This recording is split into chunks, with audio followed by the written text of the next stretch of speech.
بالقاسم، ولكن تسترجع من المولودية، صعبة من أكرم بوراس، خطيرة لكبري في اعتراض الحكم يخلي اللاعب يتواصل، صعبة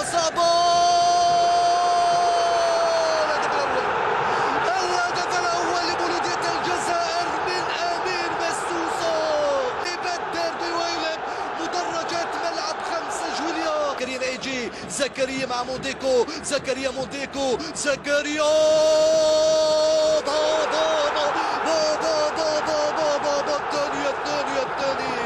ثاني الأهداف لبلدية الجزائر، وجاء آخر مغاير تماما في الشوط الثاني.